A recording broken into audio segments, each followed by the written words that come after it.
Korea Energy Company, Hanguksan Energy. If we make it, Korea's history will change. Thank you.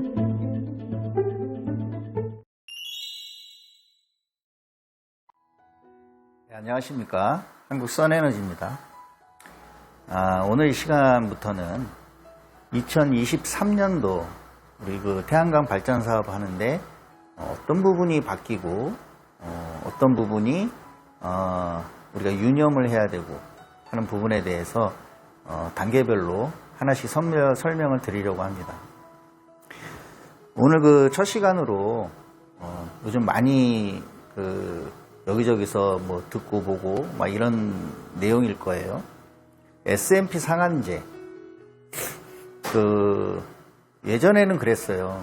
막 S&P 단가가 70원, 60원대로 막 떨어지고 그랬을 때, 태양광 이런 협회 쪽이나 이런 데서는, S&P 하한제를 건의를 했었죠.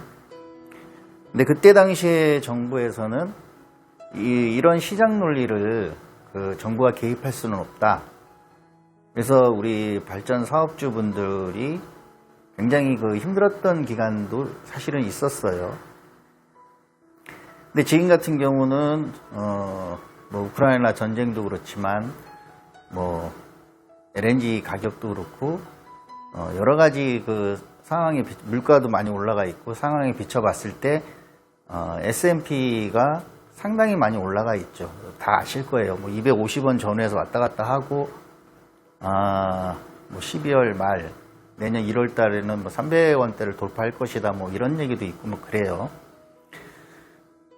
지금 S&P 단가가 한 250원 정도만 된다 하더라도 어떻게 보면은 그동안의 발전 사업의 발자취를 이렇게 봤을 때는 굉장히 높은 수익률을 보이고 있는 거예요.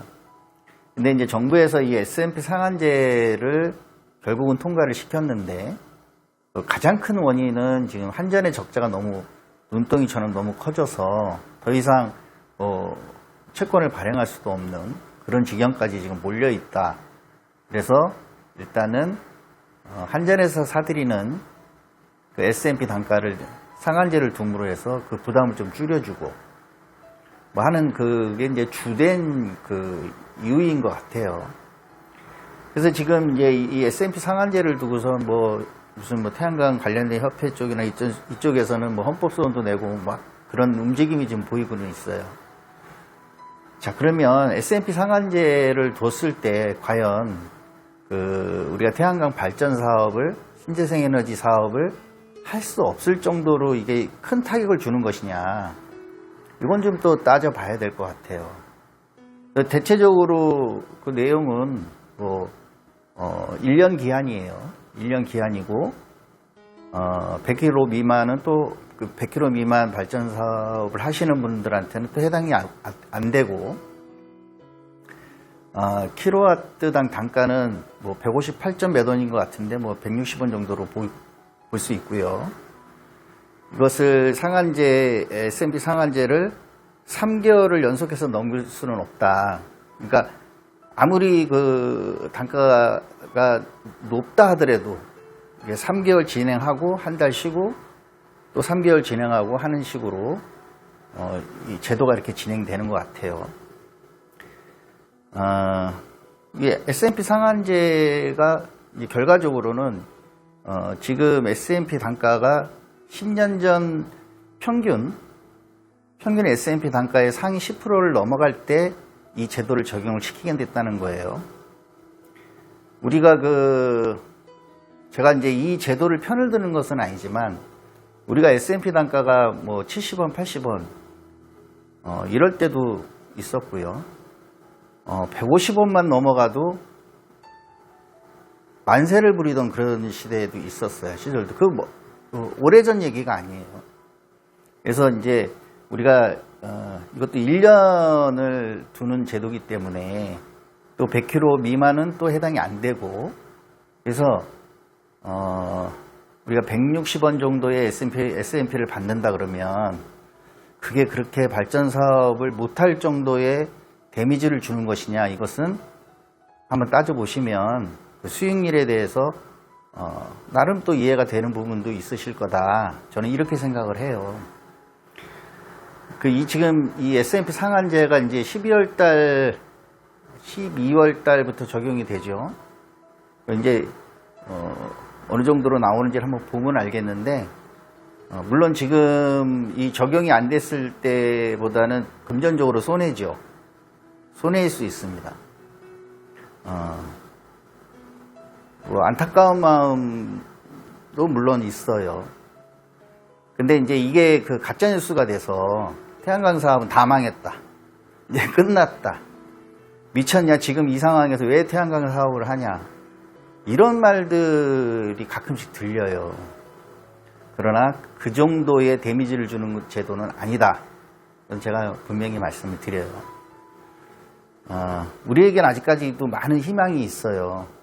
가장 대표적인 게 나중에 언급을 하겠지만 지금 한 국내 기업 중에 한 25개 기업이 아리백을 선언을 했어요. 근데 그 아리백의 신재생 에너지 전기를 팔아야 되는데 아직 제도적으로 좀 미비하고 여러 가지가 있다 보니까 우리나라 국내 신재생 에너지 단가가 좀 높다 보니까 일부는 외국에서 그 신재생 에너지를 수입을 하고 또 국내 거래는 단 한 번도 없는 그런 업체들도 많아요. 이제 두고 보세요. 알리백으로 인해서 이 신재생 에너지가 얼마만큼 우리 기업들한테 도움을 줘야 되고 이 나라에 도움을 줘야 되고 우리 국가 경제에 신재생 에너지가 차지하는 비중이 얼마나 커지는지는 멀지 않습니다. 당장 뭐 내년 하반기부터는 이게 이제 피부로 와닿기 시작하면서 내후년도에는 아리백이라는 제도가 우리 일상에 우리 또 기업들한테 피부로 와닿는 그런 제도로 이제 아마 부각이 될 거예요. 자, 그거는 이제 다음 시간에 또 한번 얘기를 해보고요. 그래서 S&P 상한제 결론은 그렇습니다.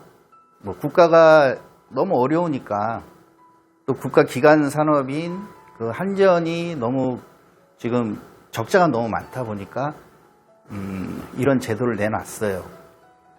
그래서 누구한테는 굉장히 속상하고 막 뭐 이런 거지 같은 게 다 있어 뭐 이럴 수도 있지만 그렇게 이게 발전 사업을 못할 정도의 제도는 아니다. 저는 그렇게 그냥 생각을 하는 거예요. 그래서 지금 저희하고 지금 계약이 진행되고 하는 분들도 뭐 꼭 이것 때문은 아니지만 발전소를 나누는 쪼개는 경우도 있고 또 이거하고 상관없이 또 발전 사업 진행하시는 분도 계시고 그렇습니다. 그래서 이 S&P 상한제가 그 실질적인 내용이 많이 궁금하시면 여기에 대해서 언급을 하는 여러 채널들이 있어요. 거기 검색하셔서 들어가셔서 뭐 블로그를 보시든 다른 유튜브 채널을 보시든 하면 자세하게 설명을 해놓을 거예요. 그거를 들어보시면 될 거고 저희가 드리고 싶은 말씀은 아까도 자꾸 말씀드리지만 이게 우리가 태양광 발전 사업을 하는데 큰 걸림돌은 아니다. 결코 아니다. 이 말씀을 드리는 겁니다. 앞으로는 시리즈로 해서 계속 우리가 2023년도에 그 태양광 발전 사업 어느 방향으로 갈 것이며 우리가 어떻게 대응을 하고 어떻게 할 것인가를 순차적으로 이제 말씀을 드릴 거예요. 자, 오늘은 간단하게 여기서 마무리하겠습니다. 감사합니다.